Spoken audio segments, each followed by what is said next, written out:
అందరికీ నమస్తే అండి. Good morning. ఈనాడు, ఆంధ్రజ్యోతి, సాక్షి, ఆంధ్రప్రభ 4 వార్తాపత్రికల్లో వచ్చిన వార్తలు, వాటిలో వాస్తవాలు, ఉద్దేశాలు అన్నీ కూడా మనం ఉన్నది ఉన్నట్టు డిస్కస్ చేద్దాం. ఈరోజు అంతా కూడా సెంట్రల్ బడ్జెట్ మీద ఎక్కువగా డిస్కషన్ ఉంటుంది. సెంట్రల్ బడ్జెట్ నిన్న ప్రవేశపెట్టడం, సో దానిలో మధ్యతరగతి వాళ్ళకి ఎక్కువగా ఊరటనిచ్చేలా కొంత ట్యాక్స్ రిలాక్సేషన్ ఎక్కువగా ఇవ్వడం, ఆ పరిమితిని పెంచడం, అలాగే మన రాష్ట్రానికి సంబంధించి ఏమి ఇచ్చారు అనేది ఒక డిస్కస్ చేయాలి. అలాగే ఇంకొన్ని అంశాలు ఉన్నాయి. సో ఓవరాల్గా ఈరోజు అన్ని పత్రికలు సెంట్రల్ బడ్జెట్ మీదే కవరేజ్ బాగుందన్నమాట. వీటిలో సాక్షిలో కొంచెం భిన్నమైన కవరేజ్ ఇచ్చారు. కార్టూన్స్, బొమ్మలు అవి ఇవి. ఈనాడులోను, ఆంధ్రజ్యోతిలోను స్ట్రైట్గా రాశారు ఎలా ఉండబోతోంది ఏంటనేది.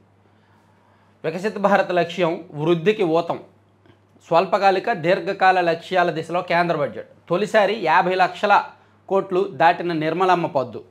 పరిమితులు మధ్యనే అందరినీ మెప్పించే యత్నం. 60 ఏళ్ళు దాటిన వారికి బ్యాంకు వడ్డీపై పన్ను మినహాయింపు. ఎన్నికలు జరగబోయే బీహార్కు పెద్దపీట. అది సంగతి. సో ఇక మీదట 12,75,000 వరకు ఆదాయం చూపించవచ్చు. ఎటువంటి ఆదాయ పన్ను కట్టక్కర్లేదు అనేది నిన్న వాళ్ళు తెచ్చారనమాట. 12 లక్షల వరకు ఆదాయ పన్ను లేదు. ప్రామాణిక తగ్గింపు 75,000 వస్తుంది.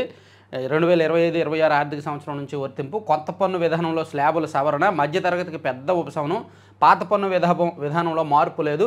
బడ్జెట్లో ప్రతిపాదించిన ఆర్థిక మంత్రి నిర్మలా సీతారామన్. నిజానికి బీజేపీ కేంద్రంలో అధికారంలోకి వచ్చేసరికి అంటే 2014 నాటికి 2.5 లక్షలు ఉండేది. 2.5 లక్షల లోపు సంపాదనకి పన్ను కట్టక్కర్లేదని ఉండేది. దాన్ని 3 లక్షలు చేశారు. 3ని 4, 4ని 5, 5ని 7, 7ని ఇప్పుడు 10 చేస్తారేమోనని అందరూ అనుకుంటే 7ని 12 లక్షలు చేశారు. సో ఒక బొనాంజా అనమాట. అందుకే నిన్న బడ్జెట్ మీద ఇదే డిస్కషన్ మొత్తం. అందరూ 10 లక్షలను ఊహించారు, 10 లక్షల వరకు పన్ను కట్టక్కర్లేదు అని. కానీ దాన్ని 12 లక్షలు చేయడంతో అందరూ ఊహించిన దానికంటే ఇంకా ఎక్కువ ఇచ్చారు కదా అని ఒక పాజిటివ్ క్రియేట్ అయింది బడ్జెట్ మీద. దాదాపుగా దేశవ్యాప్తంగా 1 కోటి మందికి ఊరటంట. ఇందులో ఒక గమ్మత్తైన విషయం ఏంటంటే దేశం మొత్తం మీద దేశ జనాభాలో 2022 నాటి లెక్కల ప్రకారం సుమారుగా 3.5% మంది పన్ను చెల్లిస్తారు. ప్రస్తుతానికి 2024 లెక్కల ప్రకారం చూసుకుంటే కాస్త తగ్గింది. 2.8, 2.7% మంది పన్ను చెల్లిస్తారు. వాళ్ళలో కూడా ఎక్కువ పన్ను చెల్లింపులు ఎక్కువగా అంటే ఆదాయ పరిమితి ఈ 8 లక్షల నుంచి 12 లక్షల ఆదాయం చూపిస్తూ పన్ను చెల్లిస్తున్న వాళ్ళు ఎక్కువగా ఢిల్లీలో ఉన్నారు. ఢిల్లీలో సుమారుగా అంటే ఈ 12 లక్షల ఆదాయ పన్ను పరిమితి విధించడం వలన ఎక్కువగా లబ్ధి పొందే ప్రాంతం ఢిల్లీ అంట. దాదాపుగా ఢిల్లీ ఓటర్లలో అరౌండ్ ఒక 31% మందికి దీనివల్ల లబ్ధి జరుగుద్ది అనేది నేషనల్ మీడియాలో కొన్ని లెక్కలు వచ్చాయి. అంటే ఈ ఎఫెక్టు ఢిల్లీ ఎన్నికల మీద కూడా పడబోతోంది అనేది ఇండైరెక్ట్గా పరోక్షంగా ఒక చిన్న లెక్క ఒకటి వచ్చింది. దాంతోపాటు ఈ సంవత్సరం చివరిలో 2025 చివరిలో నవంబర్, డిసెంబర్లో బీహార్లో అసెంబ్లీ ఎన్నికలు ఉన్నాయి. సో దానికి సంబంధించి బీహార్కు కూడా కొన్ని ప్రత్యేకమైన వరాలు ఇచ్చారు. దాంతో బడ్జెట్లో ఒకవైపు రాజకీయ కోణం చూసుకున్నారు, వాళ్ళకు అనుకూలమైన కోణం చూసుకున్నారు. పనిలో పనిగా దేశవ్యాప్తంగా ఉన్న మధ్యతరగతి వర్గాలకు కాస్త ఊరటనిచ్చేలా చేశారు. ఇటు రాజకీయ ప్రయోజనాలు, అటు కొంతమేరకు ప్రజా ప్రయోజనాలు రెండింటినీ షో చేసి ఒక బడ్జెట్ని అయితే రిలీజ్ చేశారు. మరి ఆంధ్రప్రదేశ్కు ఏమైనా వచ్చిందా అంటే గతంలో ఇచ్చినవి బడ్జెట్లో లెక్కలు చూపించారు అంతే, చాలా క్లియర్గా. ఆల్రెడీ పోలవరం ప్రాజెక్టుకి దాదాపుగా 12,237 కోట్లు ఎంతో అడ్వాన్స్గా ఇస్తామని గతంలోనే చెప్పారు. ఒక 4 నెలల కిందటే మనం న్యూస్ పేపర్ అనాలిసిస్లోనే చెప్పుకున్నాం. సో దాన్ని ఈ బడ్జెట్లో చూపించారు. అలాగే విశాఖ స్టీల్ ప్లాంట్కి 11,440 కోట్లు ప్యాకేజీ ఇస్తామని చెప్పారు కదా, దాన్ని ఈ బడ్జెట్లో చూపించారు. ఈ బడ్జెట్లో సర్దుబాటు చేస్తామని చెప్పి 3,900 కోట్లు అమౌంట్ సంథింగ్ ఇస్తామని చెప్పారు ఈ సంవత్సరం. అలా గతంలో మన రాష్ట్రానికి ప్రకటించినవే ఈ బడ్జెట్లో లెక్కల్లో చూపించారనమాట. సో ప్రత్యేకంగా ఆంధ్రప్రదేశ్కి ఇచ్చినవి ఏవో లేవు. అయితే జల్ జీవన్ మిషన్ ఆల్రెడీ మన రాష్ట్ర ప్రభుత్వం 70,000 కోట్లు అవసరం రాష్ట్రంలో జల్ జీవన్ మిషన్కు అని అడిగితే, సో జల్ జీవన్ మిషన్కి దేశవ్యాప్తంగా నిధులు భారీగా కేటాయించడం ద్వారా ఆంధ్రప్రదేశ్కు ప్రత్యేకంగా నిధులు వచ్చే అవకాశం ఉంది. అది కాస్త ఊరటనిచ్చే అంశం. అలాగే విమానాశ్రయాలు దేశవ్యాప్తంగా 120 కొత్త విమానాశ్రయాలకి ఉడాన్కి కాస్త నిధులు ఎక్కువ పెట్టారు. దానిలో భాగంగా ఆంధ్రప్రదేశ్కు కూడా 5 చోట్ల విమానాశ్రయాలకు నిధులు రాబోతున్నాయి. ఇవి ఊరటనిచ్చే అంశాలు అనమాట. సో ఓవరాల్గా ఈ పత్రికల్లో వచ్చినవి మనం చూస్తే ఇదిగోండి ఇక్కడ రాసుకొచ్చారు. మొత్తం బడ్జెట్ 50,65,345 కోట్లు, రెవెన్యూ వసూళ్లు 34,20,409 కోట్లు, మూలధన వసూళ్లు 16,44,936 కోట్లు, రెవెన్యూ వ్యయం 39,44,255 కోట్లు, మూలధన వ్యయం 11,21,090 కోట్లు అని లెక్కలతో సహా వేశారనమాట. ఇదిగోండి పోలవరానికి 5,936 కోట్లు, ప్రాజెక్టుకు వరుసగా రెండో ఏడాది బడ్జెట్లో కేటాయింపులు, గత బడ్జెట్ కంటే 424 కోట్లు అదనం.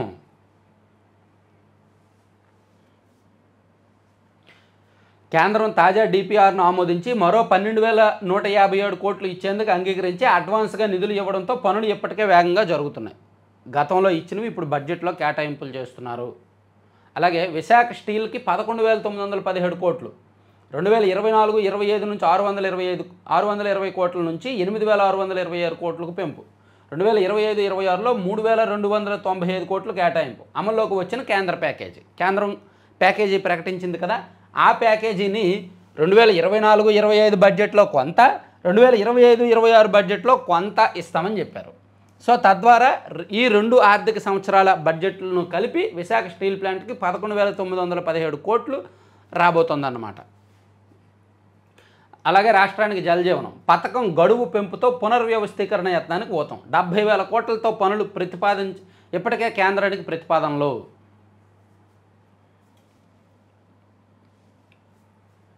సో ఇట్లా రాష్ట్రానికి వచ్చాయి ఈ మూడే. పోలవరం ప్రాజెక్టుకి సంబంధించి కొంత అడ్వాన్సు గ్రాంటు, విశాఖ స్టీల్ ప్లాంట్కి ఒక ప్యాకేజీ, అలాగే జల్ జీవన్ మిషన్కి సంబంధించి పెంపు ద్వారా దానికి కొంత ప్రయోజనం. రాష్ట్రానికి వనగూరే ఈ ప్రయోజనాలు ఇవి, ఇంతకు మించి భారీగా ఇంకేమీ లేవు. కేంద్రం తీసుకొచ్చిన ఈ ధన్ధాన్య యోజన రైతులకు సంబంధించి స్కీమ్స్ కొన్ని ఉన్నాయి, అవి కూడా రాష్ట్రంలో, అంటే కేంద్రం దేశవ్యాప్తంగా అమలు చేసేవి కూడా రాష్ట్రంలో అమలు చేస్తారు అంతే తప్ప ప్రత్యేకంగా మన రాష్ట్రానికి అనే కేటాయింపులు అయితే ప్రత్యేకంగా ఈ 3 తప్ప ఇంకేమీ లేవు. సో దీన్ని సాక్షిలో ప్రజెంటేషన్ అయితే ఇలా వేతనజీవే లక్కీ భాస్కర్, కీలక సమస్యల ప్రస్తావన లేకపోయినా ఆదాయ పన్ను బొనాంజా, 12.75 లక్షల వరకు పన్ను చెల్లించాల్సిన అవసరం లేదు స్టాండర్డ్ డిడక్షన్తో కలిపి. మనం క్షణం జెర్సీ, ఇలాంటి తెలుగు సినిమా దేన్నైనా చూడండి, సినిమా అటు ఇటుగా ఉన్న చివరి పావుగంట క్లైమాక్స్ అదిరిపోతుంది, అంతే హిట్ కొట్టేస్తాయి. ప్రధాని నరేంద్ర మోదీ దర్శకత్వంలో ఆర్థిక మంత్రి నిర్మలా సీతారామన్ సమర్పించిన 2025-26 బడ్జెట్ది అదే కాన్సెప్ట్.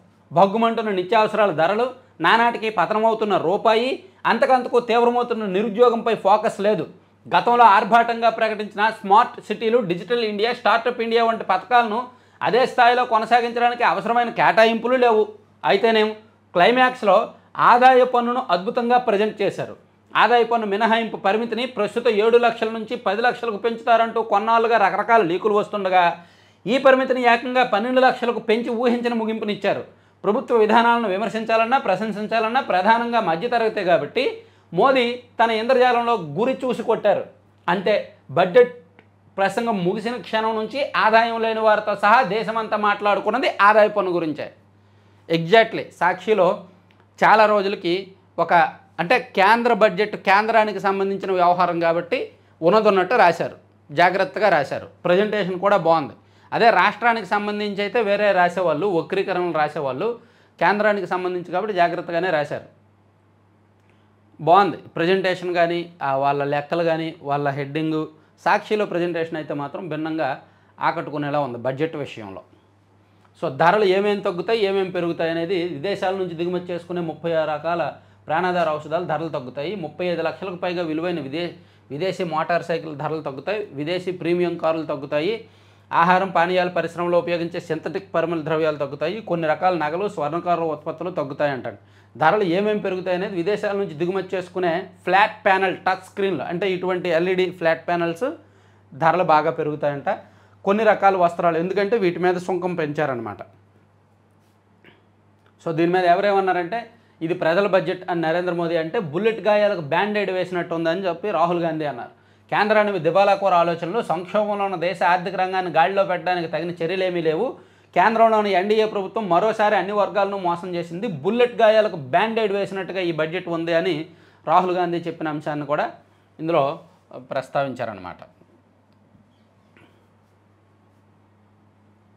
ఇదిగోండి, బడ్జెట్ సమర్పించినప్పుడు నిర్మలా సీతారామన్ గారి చీరలు, ఫోటోలు, పంచరంగుల చిత్రం 25-26 కేంద్ర బడ్జెట్ను ప్రవేశపెట్టిన నిర్మలా సీతారామన్ అని పంచరంగులు 2047 కల్లా వికసిత భారత లక్ష్యం, 10 రంగాల్లో ప్రగతిపై ప్రత్యేక దృష్టి, సాగు, ఎంఎస్ఎంఈస్ పెట్టుబడులకే గ్రోత్ ఇంజన్లు, ఆర్థికం సహా 6 కీలక రంగాల్లో సంస్కరణలు, వేతన జీవులపై అనూహ్యకరణ, ఇలా పంచరంగుల బడ్జెట్ అని.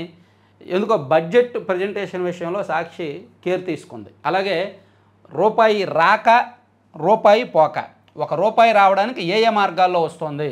ఇదిగోండి, ₹1లో 9 పైసలు పన్నేతర వసూళ్ల ద్వారా వస్తుంది, 1 పైసా రుణేతర మూలధన వసూళ్ల ద్వారా వస్తుంది, జీఎస్టీ పన్నుల వసూలు, జీఎస్టీ ఇతర పన్నుల ద్వారా 18 పైసలు వస్తుంది, కేంద్ర ఎక్సైజ్ సుంకాల ద్వారా 5 పైసలు, కస్టమ్స్ సుంకాల ద్వారా 4 పైసలు, ఆదాయ పన్ను ద్వారా 22 పైసలు, కార్పొరేషన్ పన్ను ద్వారా 17 పైసలు. సో ₹1 ఇలా వస్తే ఆ రూపాయిని ఏ విధంగా ఖర్చు పెడుతున్నారు అనేది కూడా రాసుకొచ్చారు. కేంద్ర ప్రాయోజిత పథకాలకి 8 పైసలు, ఇతర ఖర్చులకు 8 పైసలు, పెన్షన్లకు 4 పైసలు, పన్నులు సుంకాల్లో రాష్ట్రాల వాటాగా ఇచ్చేయడానికి 22 పైసలు, ఫైనాన్స్ కమిషన్ ఇతర బదలాయింపుల కోసం 8 పైసలు, ఇతర రాయితీల కోసం 8 పైసలు, రక్షణ రంగానికి కేటాయింపులు 8 పైసలు, వడ్డీ చెల్లింపులు 20 పైసలు, కేంద్ర ప్రభుత్వ రంగ పథకాలు 16 పైసలు అని. అంటే ₹1 ఏ విధంగా కేంద్ర ప్రభుత్వం సంపాదిస్తోంది, అదే రూపాయి కేంద్ర ప్రభుత్వం ఏ విధంగా ఖర్చు పెడుతోంది అనేది ఒక ప్రజెంటేషను అందరికీ అర్థమయ్యేలా రాశారు. అలాగే బడ్జెట్ సమగ్ర స్వరూపం ఏ విధంగా ఏంటి అనేది రాసుకొచ్చారనమాట. సో సాక్షిలో అయితే ఈ బడ్జెట్ వరకు ప్రజెంటేషను కొంచెం భిన్నంగా కేర్ తీసుకున్నారేమో అనిపించింది. సరే, ఇది ఇక బడ్జెట్కి సంబంధించి ఆంధ్రజ్యోతిలో చూసుకుంటే మేడం సర్ప్రైజ్, మేడం సార్ ఇద్దరు కల్పించిన ప్రైజ్. ఇందులో కూడా హెడ్డింగ్ బాగానే ఉంది. వేతన జీవులకు పన్ను బొనాంజా, 12.75 లక్షల వరకు ఐటీ లేదు, 1 కోటి మందికి ఊరట, కేంద్రానికి తగ్గనున్న 1,00,000 కోట్ల ఆదాయం, వృద్ధి రేటు పెంచడమే ధ్యేయంగా వ్యూహం, 1 కోటి మందికి రిగ్ వర్కర్లకు సామాజిక బీమా, కిసాన్ కార్డు రుణాలు 5 లక్షలకు పెంపు, ధనధాన్య మిషన్ సహా 6 కొత్త పథకాలు, ఢిల్లీ బీహార్ ఎన్నికల లక్ష్యంగా పలు నిర్ణయాలు, ఔత్సాహిక పారిశ్రామికవేత్తలకు 2 కోట్ల రుణం, బీమా రంగంలో ఎఫ్డీఐలు 100% పెంపు, 5 ఏళ్లలో కొత్తగా 75,000 మెడికల్ సీట్లు, క్యాన్సర్ చికిత్సకు ప్రతి జిల్లాలో ఓ డే కేర్, 10 లక్షల దాకా విద్యా రుణాలపై నోట్ టీసీఎస్, ప్రభుత్వ స్కూళ్లకు అటల్ ల్యాబ్స్ బ్రాడ్బ్యాండ్, వృద్ధులకు వడ్డీలు అద్దెలపై టీడీఎస్ ఊరట, రాష్ట్రాల్లో మౌలిక సదుపాయాల కల్పనకు 1,50,000 కోట్ల వడ్డీ రహిత రుణాలు, లోక్సభలో బడ్జెట్ ప్రవేశపెట్టిన ఆర్థిక మంత్రి అని ఇందులో రాశారు. పాతదా కొత్తదా ఏది ఏంటి లెక్క అనేది, రాష్ట్రానికి ఏమేమి ఇస్తున్నారు అనేది కూడా మొత్తం రాసుకొచ్చారనమాట. సో ఇవి బడ్జెట్కి సంబంధించి అన్ని పత్రికల్లో వచ్చిన రకరకాల అంశాలు. సో బడ్జెట్కి సంబంధం లేకుండా ఇంకా ఏమేమి ఉన్నాయి అనేది ఒకసారి చూసుకుంటే, ఒకసారి ఆంధ్రప్రభలో కూడా బడ్జెట్ మీద మిడిల్ క్లాస్కి జై అని ఆంధ్రప్రభలో రాశారనమాట. ఈ బడ్జెట్ ప్రజెంటేషన్లో మిడిల్ క్లాస్ మధ్యతరగతి వర్గాలకి ఇందులో కూడా ప్రజెంటేషన్ బాగానే ఉంది. ₹1 రాక రూపాయి పోక, దేనికి ఎంత అనేది వీళ్ళు కూడా ప్రజెంటేషన్ బాగానే ఇచ్చారు, బాగుంది. ఎలా ఉంటుంది తెలుసా, ఈ బడ్జెట్ సెంట్రల్ బడ్జెట్ రిలీజ్ అవుతున్నప్పుడు కానీ, అలాగే ఎలక్షన్ రిజల్ట్స్ వస్తున్న రోజు కానీ, ఈ పత్రికల్లో ప్రధాన పత్రికల్లో మామూలుగా డెస్క్లోకి ఈ ఎడిటర్స్, సబ్ ఎడిటర్లు వీళ్ళు రావడానికి సాయంత్రం 5 నుంచి వస్తారు, నైట్ 1 గంట 2 వరకు పనిచేస్తారు. కానీ బడ్జెట్ రిలీజ్ అవుతున్నప్పుడు, అలాగే ఎలక్షన్ రిజల్ట్స్ వస్తున్నప్పుడు సాయంత్రం 5 గంటలకు రావాల్సిన వాళ్ళు పొద్దున 10 గంటలకే వచ్చేస్తారు. పొద్దున 10 నుంచి ఎర్లీ మార్నింగ్ 3 వరకు కూడా పనిచేసే వాళ్ళు ఉంటారనమాట. ఇవి అంటే ఏదైతే దేశవ్యాప్తంగా ప్రజలు కాస్త ఆసక్తిగా ఎదురు చూస్తారో వాటి మీద ఎక్కువగా ఫోకస్ పెడతాయి పత్రికలు. సరే, ఇది పక్కన పెట్టేద్దాం. ఇక నిన్న చంద్రబాబు నాయుడు గారు పింఛన్ల పంపిణీకి సంబంధించి అన్నమయ్య జిల్లా సంబేపల్లిలో లబ్ధిదారు మంగమ్మ ఇంటికి వెళ్ళి మాట్లాడుతున్న చంద్రబాబు. సో ప్రతీ నెల కూడా చంద్రబాబు నాయుడు గారు పింఛన్ల పంపిణీకి లబ్ధిదారుల ఇంటికి వెళ్తున్నారు. ప్రతీ నెల 1వ తేదీన ఖచ్చితంగా ఆయన వెళ్తున్నారు. దానిలో భాగంగా నిన్న ఆయన అన్నమయ్య జిల్లా సంబేపల్లి వెళ్ళారన్నమాట.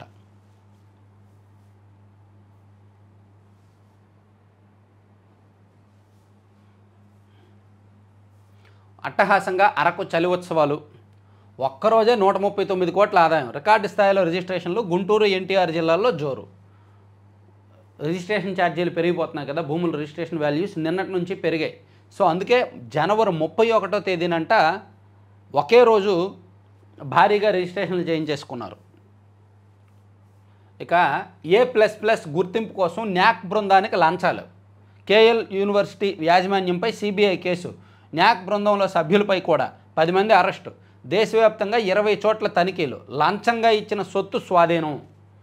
ఇది కేఎల్ యూనివర్సిటీ ఒక్కటే కాదు, దేశవ్యాప్తంగా చాలా ప్రైవేట్ యూనివర్సిటీలు ఇదే ఫాలో అవుతున్నాయి, కొన్ని ఇంజనీరింగ్ కాలేజీలు కూడా ఇదే ఫాలో అవుతున్నాయి. న్యాక్ అధికారులకు లంచాలు ఇచ్చేసి వాళ్ళ ద్వారా ఇది రేటింగ్స్ ఇప్పించుకుంటారనమాట.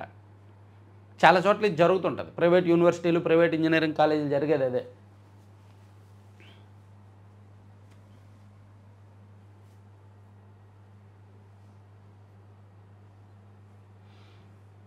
ఈ ఇంజనీరింగ్ కాలేజీలు న్యాక్తో పాటు ఎన్సీఈఆర్టీ వాళ్ళకు కూడా ఇస్తుంటారు. సో సంవత్సరానికి ఒకసారి ఇన్స్పెక్షన్స్ జరుగుతున్నప్పుడు, లేదా సంవత్సరానికి 2 సార్లు ఇన్స్పెక్షన్స్ ఇవి జరుగుతున్నప్పుడు వాళ్ళని మచ్చిక చేసుకోవడానికి వాళ్ళ రకరకాల తాయిలాలు ఇస్తూ ఉంటారు. దాన్ని సిబిఐ పసిగట్టి నిన్న కేఎల్ యూనివర్సిటీలో రెడ్ హ్యాండెడ్గా పట్టుకున్నారంట. గుంటూరు జిల్లా వడ్డేశ్వరంలోని కేఎల్ విశ్వవిద్యాలయానికి A++ గుర్తింపు పొందేందుకు న్యాక్ బృందానికి లంచాలు ఇచ్చిన ఆ సంస్థ యాజమాన్యం పైన, తీసుకున్న సభ్యులపైన సిబిఐ కేసు నమోదు చేసింది. మొత్తం 14 మంది నిందితులుగా చేర్చింది. కోనేరు లక్ష్మయ్య ఎడ్యుకేషనల్ ఫౌండేషన్ ప్రెసిడెంట్, ఇతర ప్రతినిధులతో పాటు న్యాక్ తనిఖీ బృందంలో మొత్తం 10 మంది సభ్యులను నిందితులుగా పేర్కొంది. 10 మందిని అరెస్ట్ చేసింది. కేఎల్యు యాజమాన్య ప్రతినిధులతో పాటు దేశంలోని ప్రఖ్యాత విశ్వవిద్యాలయాలకు చెందిన ప్రొఫెసర్లు ఇందులో ఉండడం సంచలనం సృష్టించింది అని. ఇది రెగ్యులర్గా జరిగేదే, మరి సిబిఐ ఎందుకో నిన్న గట్టిగా పనిచేసింది. కేంద్ర విధానాలతో రైతులకు తీవ్ర నష్టం, ధనధాన్యం ఇచ్చారు కదండి. సో మొత్తం లోపల పేజీలన్నీ బడ్జెట్ తిరగదీశారు. ఏపీ అభివృద్ధికి రెక్కలు తొడిగే బడ్జెట్ ఇది. ఓహో, తెదేపా జనసేన ఎంపీలు అక్కడ బడ్జెట్ ప్రసంగం అయింది, వెంటనే కూటమి ఎంపీలు అందరూ కూడా ఒక ప్రెస్ మీట్ పెట్టి మనకి అది ఇది ఏపీ అభివృద్ధికి రెక్కలు అది ఇది అని చెప్పి గట్టిగా ఇచ్చారనమాట. యాక్చువల్లీ ఆంధ్రప్రదేశ్కి ప్రత్యేకంగా కొత్తగా ఇచ్చినవి ఏమీ లేవు, కానీ వీళ్ళు పొగడాలి తప్పదు. సాఫ్ట్వేర్ ఉద్యోగుల కోసం జిల్లాల వారీగా వర్క్ స్టేషన్లు, అన్నమయ్య జిల్లా పర్యటనలో ముఖ్యమంత్రి చంద్రబాబు హామీ. ఇక్కడ ఎవరైనా ఐటీ ఉద్యోగులు ఉన్నారా అని ప్రజావేదిక నుంచి ముఖ్యమంత్రి చంద్రబాబు ప్రశ్నించగా 40 మంది యువకులు లేచి నిలబడ్డారు. మీరంతా వేదికపైకి రావాలంటూ ముఖ్యమంత్రి ఆహ్వానించారు. వారికి మైక్ ఇచ్చి అనుభవాలు పంచుకోవాలని కోరగా, ప్రతి ఒక్కరూ మీ పుణ్యఫలంతోనే ఐటీ ఉద్యోగాలు సాధించాం అని చెప్తూ ఉంటే, సరే జిల్లాల వారీగా వర్క్ స్టేషన్లు ఏర్పాటు చేస్తామని చెప్పారు. ఇంటి నుంచి పనిచేస్తూ నెలకు 6.37 లక్షల జీతం తీసుకుంటున్నా చంద్రబాబుతో చెప్పి ఆశ్చర్యపరిచిన ఐటీ ఉద్యోగి ఇంట్లోంచి వర్క్ ఫ్రమ్ హోమ్ చేస్తూ నెలకి 6,37,000 జీతం అంటండి. నిజంగా ఐటీ రంగానికి ఊతమిచ్చింది మాత్రం చంద్రబాబు గారే. అది అందరికీ గుర్తుపెట్టుకోవాల్సిన అవసరం, గుర్తుపెట్టుకుంటారు కూడా. ఆ కృతజ్ఞతే మొన్న 2024 ఎన్నికల్లో ఐటీ ఉద్యోగులు చూపించారు. సొంత డబ్బులు ఖర్చు పెట్టి, భారీగా ఖర్చు పెట్టి వచ్చి ఓటు వేసి వెళ్ళారు. చంద్రబాబు గారు కష్టాల్లో ఉన్నారు కాబట్టి. పశ్చిమ బస్తర్లో ఎదురుకాల్పులు, 8 మంది మావోయిస్టులు మృతి. కేంద్రం ఆర్థిక చేయూత అందించాలి. భారతీయ సంస్కృతి ఉత్సవంలో పద్మశ్రీ పురస్కార గ్రహీతలు. ఓకే,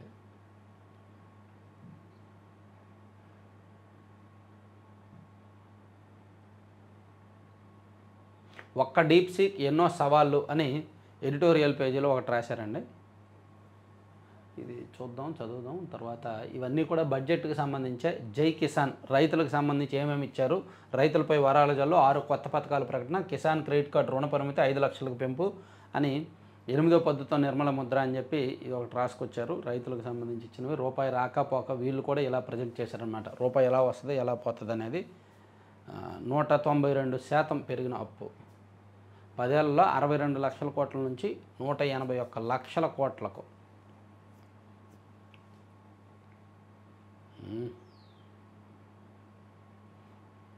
చూసారా మన దేశం అప్పులు, 181 లక్షల కోట్లు మన దేశం అప్పులు. 2026 మార్చి 31వ తేదీకి 196 లక్షల కోట్లకు చేరుతుందంట అప్పు.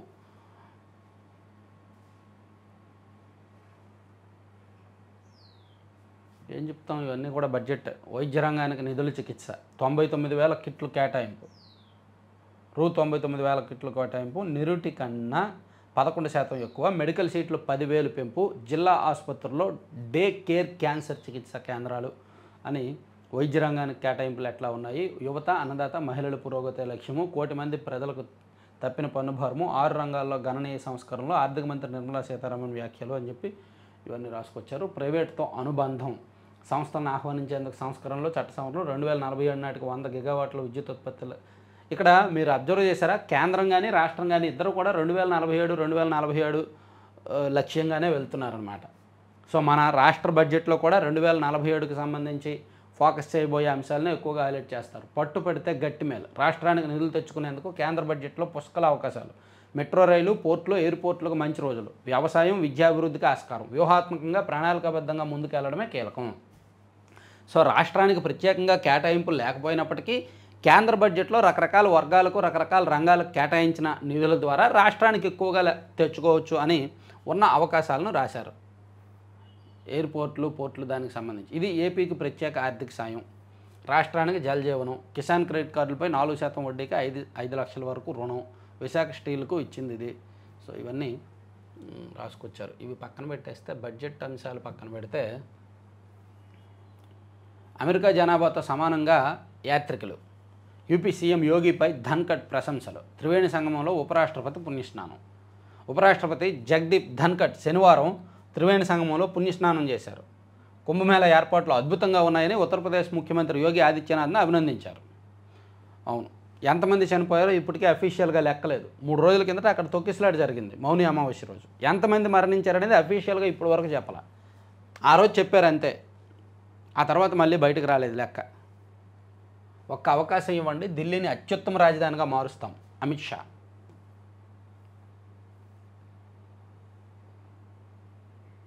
నిర్లక్ష్యం చేస్తే క్షయ మొండిగేస్తుంది.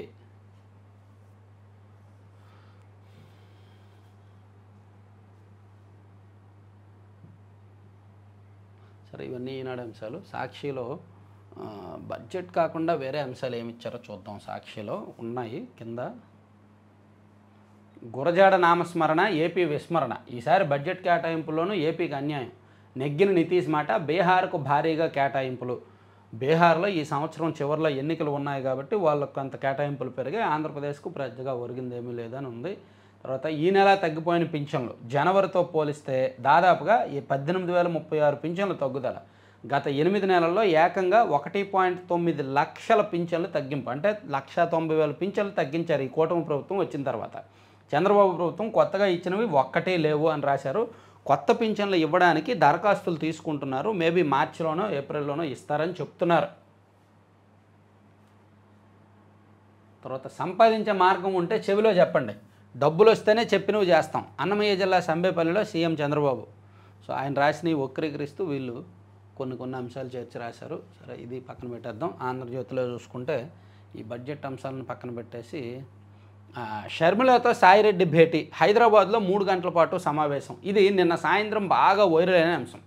షర్మిలతో విజయసాయిరెడ్డి గారు భేటీ అయ్యారు. విజయసాయిరెడ్డి గారికి షర్మిల గారు అంటే వైఎస్ ఫ్యామిలీకి విజయసాయిరెడ్డి గారు కొన్ని దశాబ్దాలుగా అనుబంధం ఉంది. సో ఇన్నాళ్ళు ఆయన వైసీపీలో ఉన్నారు కాబట్టి షర్మిల గారిని కలవడానికి కుదరదు కాబట్టి కలవలేదు.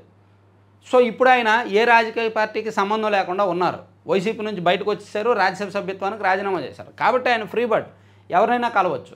అయితే పర్టికులర్గా ఆమె షర్మిల గారిని ఎందుకు కలిసి ఉంటారంటే కుటుంబ వ్యవహారాలు మాట్లాడవచ్చు, కొన్ని వ్యక్తిగత వ్యవహారాలు మాట్లాడవచ్చు, లేదా ఇద్దరి మధ్య ఉన్న ఆస్తి వ్యవహారానికి సంబంధించి. ఎందుకంటే వాళ్ళ కుటుంబానికి సంబంధించి మొత్తం ఆస్తిపాస్తుల లెక్కంతా ఈయన దగ్గర ఉంది. వైఎస్ ఫ్యామిలీకి సంబంధించి ఆస్తులు వాళ్ళు ఎలా సంపాదించారు, షేర్లు ఎలా పెంచి చూపించారు, షెల్ కంపెనీలు ఎలా సృష్టించారు, సిబిఐ కేసుల్లో ఉన్నవేంటి, జప్తు చేసినవేంటి, మిగిలిన ఆస్తులు ఎన్ని ఉన్నాయి, అన్నా చెల్లెల మధ్య ఆస్తి వివాదాలు ఎక్కడొచ్చాయి, దానికి పరిష్కారం ఏంటి, మొత్తం విజయసాయిరెడ్డి గారికి తెలుసు. మేబీ అది డిస్కస్ చేయడానికైనా కలిసి ఉండొచ్చు, అంతే తప్ప రాజకీయంగా అంత ప్రాధాన్యం అయితే లేదు ఆ భేటీ మీద. త్వరలో తల్లికి వందనం, అన్నదాత సుఖీభావకు నిధులు జూన్ నాటికి అన్నారుగా, మళ్ళీ త్వరలో ఎందుకు? జూన్ అని చెప్పేయండి, ఒక 4 నెలలు వెయిట్ చేస్తారు. బనకచర్లతో ప్రతి ఎకరాకు నీళ్లు, రతనాల రాయలసీమను చేసి చూపిస్తా, వాట్సాప్ పాలన ఆలోచన లోకేష్దే. అన్నమయ్య జిల్లా సంబేపల్లిలో వృద్ధురాలు కొప్పుల మంగమ్మకు పెన్షన్ అందిస్తున్న సీఎం చంద్రబాబు, పక్కన మంత్రి రాంప్రసాద్ రెడ్డి.